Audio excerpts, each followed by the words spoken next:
Maybe I'm just an idiot and I can't figure out how to use anything. And of course, some of you, I'm sure, will let me know in the comments.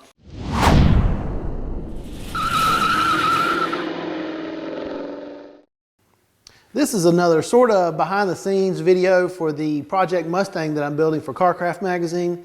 As part of that, we're doing the Coyote engine swap, and obviously it's going to make a lot more power and a lot more heat than the stock 4.6 modular that's in it now. So I'm upgrading the radiator with a high quality fluidine that's going to drop right in place. But to do that and to get enough airflow through there, I worked with Spall for a couple of high flow fans, and we need to mount them up to the radiator. These will go to the other side. Need to mount these up to the radiator. And to do that, I'm going to fab up a aluminum radiator shroud. So usually for a project like this, I've gone to somebody else's shop and borrowed their sheet metal brake, or I've tried to bend sheet metal using that old trick right across the front of my workbench or something like that. This time around, I got off my wallet and I spent $69 on a Harbor Freight sheet metal brake. Now Harbor Freight says that its sheet metal brake can bend steel up to 17 gauge, which is approximately 56 thousandths of an inch, and that's going to be way more than we need for our sheet of aluminum that we're making the radiator shroud with. It is 65 thousandths aluminum, so it should be good. We're going to test it out, see how it works, how it does, and let you know as we go. I'm excited to use a fluidine radiator because they're handmade here in the USA. It's been fabricated as a direct drop-in for the 99 Mustang, but designed as a 3-row radiator. And it means we should be capable of handling very high horsepower levels, which we hope to reach with a supercharger once we get the Coyote swap done. But to make it work as efficiently as possible, we've got to maximize the air moving through it.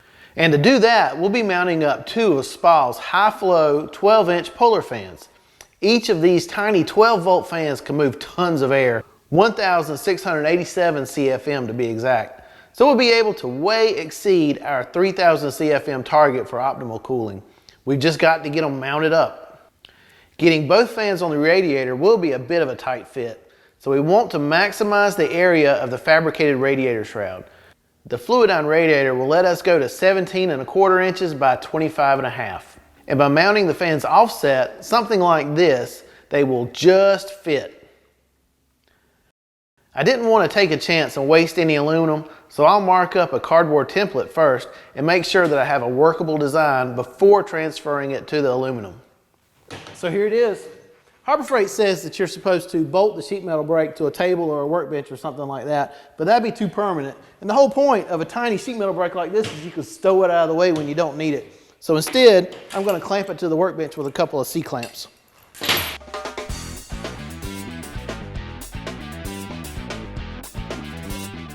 So now the brake is solidly mounted on my workbench, and here is a sheet of 22 gauge scrap steel I had sitting around. Figured it would be a good test to start out with. The next step that we do is lay this steel bar across the brake. This will clamp your steel in place. Once you've got that bar exactly where it needs to be, clamp it down. Now for this side, with the sheet metal in the way, I found it's best to use a set of open throat vice grips to get this bar clamped down tight. And now we'll just make our bend. Just gonna make a 90-degree bend because that's the best I can do across this bar right here. That's another limitation of this brake, and it slid on me. Okay, there's a problem. There's goof up number 1. You've got to have this bar nice and tight, and I did not have it tight enough with my vice grip. So it allowed the bar to slide, and my bend started out tight here and terrible here. So flip it around, let's try again.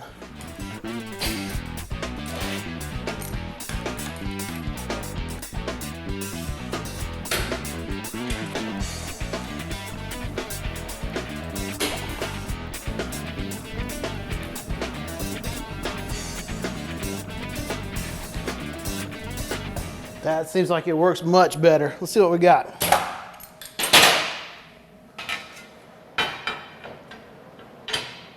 Okay. Got a much better bend there. Nice and straight. Across the length, it's pretty even. It's not exactly the sharpest brake in the world, but it'll do. May not be quite good enough for a full-time professional fabricator, but it should definitely get me by on the radiator box. I've got my cardboard template cut out, and I thought I'd try it on the brake as well. A lot of fabricators will bend up the cardboard templates on the brake as well, just so to give them nice, smooth, even crease, and it's easier to replicate once they start actually bending metal. So let's give this one a shot. I don't think I'm actually going to need any clamps, vice grips, so this time I'll just hold the bar and run it up myself. It's okay. Not the sharpest crease in the world, but it might do. I think I'll just bend the rest of these across on the table. Make life easier, a lot quicker too.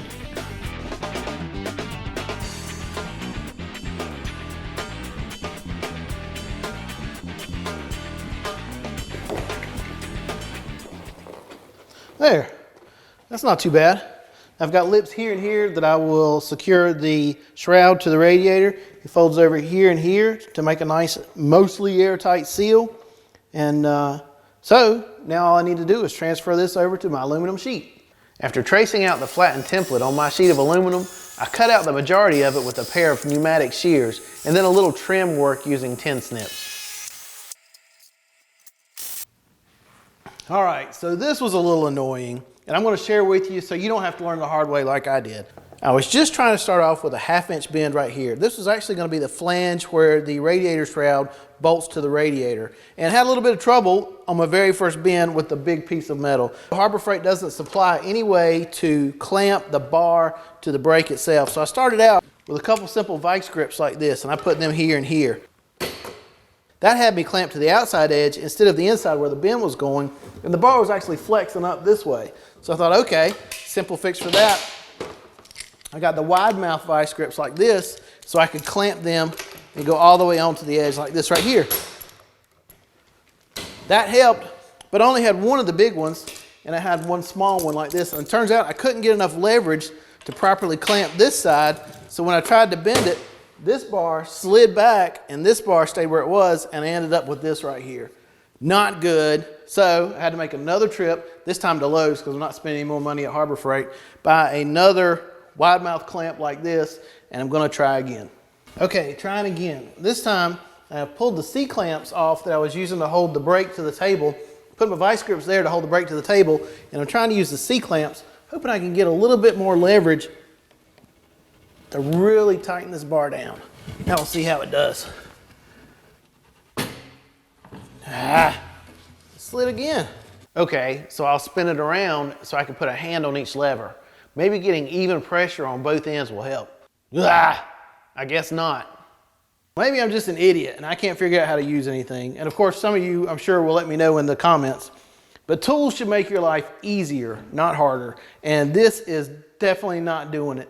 I tried putting on really big C-clamps so I could get better leverage on it. I tried making sure I used both hands on the handles. But no matter what I've tried, on this piece of aluminum at least, it keeps pushing back when I try to bend it. And it makes for a sloppy bend. It's not what a sheet metal brake is all about.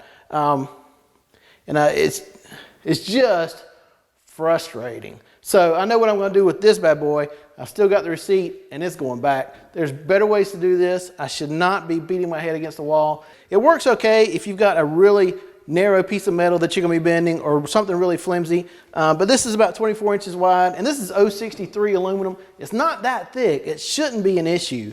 But if one of you watching have had better luck using this brake, let me know so I can make it right. But this thing is going back to Harbor Freight, and I'm just going to go back and do the better way to get this thing built. Okay, it's a new day and a new plan. I have ditched the Harbor Freight metal bender and gone to a friend's shop where he has a real deal sheet metal brake. So we're going to get the radiator shroud bent upright, and then I'll get back to my shop and finish up the fabrication.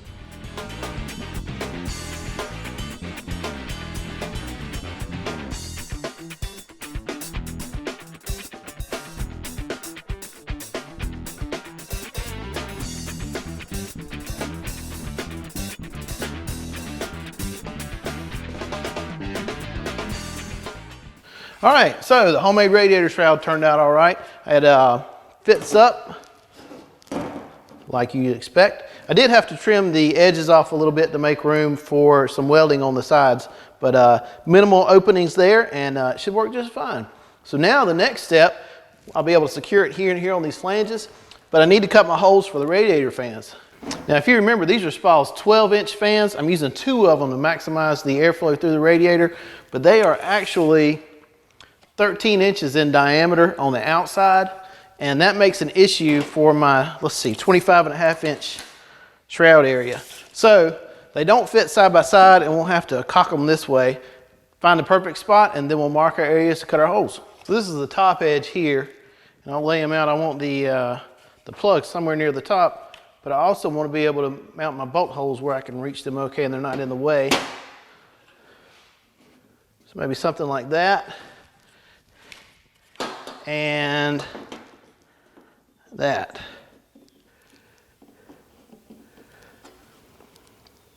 There, that looks just about right. Now all I've got to do is mark my interior holes for the cutouts, and I can start ripping. First I started out thinking I was going to need to set up a compass to get all this, but then I realized I can just reach right through here with my Sharpie and mark the ID of these fan shrouds. Easy peasy. Now the actual hole doesn't have to be the perfect same diameter. I just want to make sure it's as big as I can get it without being too big, and then we'll be able to draw maximum airflow through the radiator. Then of course I can't forget to mark my bolt hole locations. 1, 2, 3, and 4. And one more time for the second fan. Okay, so let's see what we got. And there's our pattern. Should work just fine. For a task like this, I've got a little air nibbler that I like to use. It'll cut through up to 18 gauge steel, and just for me, I have an easier time cutting curves and things like it versus like air shears like this. These are great for straight cuts, but at least I have a hard time making any kind of precise curves or anything here. And then of course, your third option is a pair of snips like this, but they're murder. Why use hand power when you can hook up the air and let her rip? Now as you can see, the nibbler is pretty trick. It does let you do a pretty precise curve through there, and I just want to make sure I get through the inside and not on the outside of the fan blade. So it doesn't have to be perfect, but it does help me get it a lot better than any other tools that I've found. Whenever you're using the nibbler, as you can see, it throws some chips, so make sure you're using some good protective eyewear. And then a quick hit with a drum sanding attachment on a die grinder helps smooth out any rough edges. To help strengthen the whole assembly, I cut out a few aluminum strips from scrap, bent them into 90-degree angles, and now I'm going to use them as brackets to reinforce the corners. I'll secure them to the radiator shroud with a couple of pop rivets, but to hold them in place nice and tight while I do that, I'll use a couple of vice grips.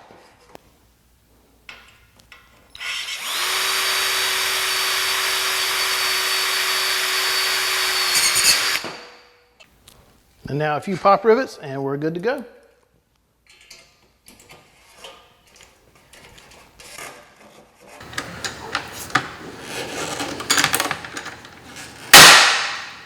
So those are just dead simple brackets I put in all 4 corners, but they should help strengthen up the shroud so it won't flex. The pop rivet gun, the pneumatic nibbler, and several of the other tools I'm using in this video, I put links where you can find them yourself in the description below, just in case you're interested. So now I'm ready to start popping some holes in the radiator shroud so I can mount up the fans. I've got some stainless steel mounting hardware here. This is 10-32. So I will use a 13/64 drill bit and run some holes through, and then we'll mount them up.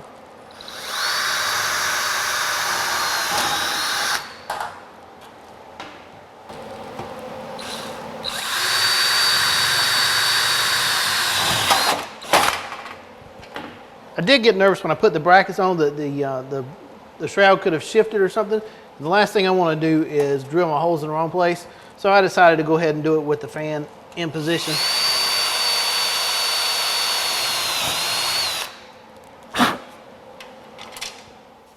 I chose nylon lock nuts to hold the fans in place on the backside so that all the vibration created by the fan spinning won't cause the nuts to work their way loose over time. Okay, so that's it for the shroud. Not the greatest work ever, but I'm not exactly a professional fabricator either. So the next thing to do is get it mounted on the radiator. So once again, here's my radiator. I'm gonna mount the shroud to these lips right here and here, and then we'll get on down the road. Ah, shoot. That's going to be an issue. It's going to be awful hard to get a hose on the radiator without any clearance there. And I did the same thing on this end as well. Well, that's annoying, but I think I know how I can fix it. To create the clearance needed, I cut away the brackets I had just made and notched both corners of the shroud. And then I bent down the new edges and made longer brackets to brace it all back up once again. Woo, that was hot.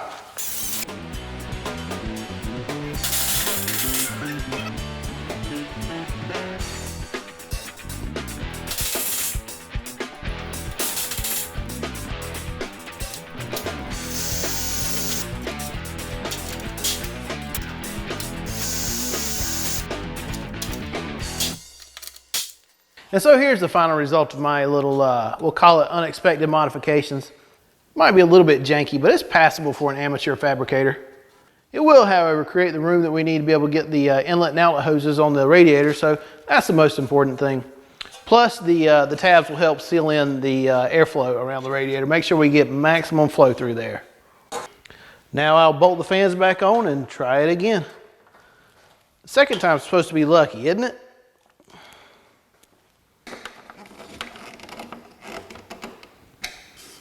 All right, last thing to do is fit it up on the radiator. So here is the radiator once again. This will be the top, that's the bottom down there. And here's the shroud.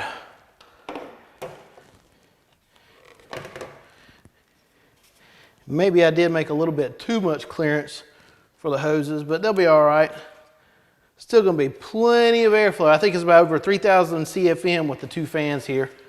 So now what I'm going to do to attach the shroud to the radiator is just drill 3 holes on each side and run some bolts through.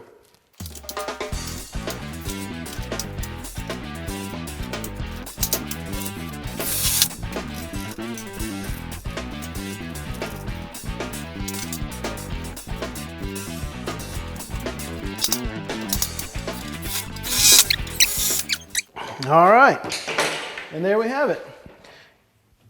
We got the front of our beautiful fluid done. And here we have the spall fans mounted up and ready to move some air. Now, it's not totally ready yet. I still have a little bit of cleaning up to do. For example, on this side, the flange is a little bit high than the radiator side. And I may just take a sander and kind of just smooth that out a little bit. But for the most part, it's ready to be mounted up in the Mustang. Finish up our engine swap. Can't wait to get onto that and make some horsepower. Thanks a lot for watching. And if you don't mind, please subscribe and give the video a like. See you next time.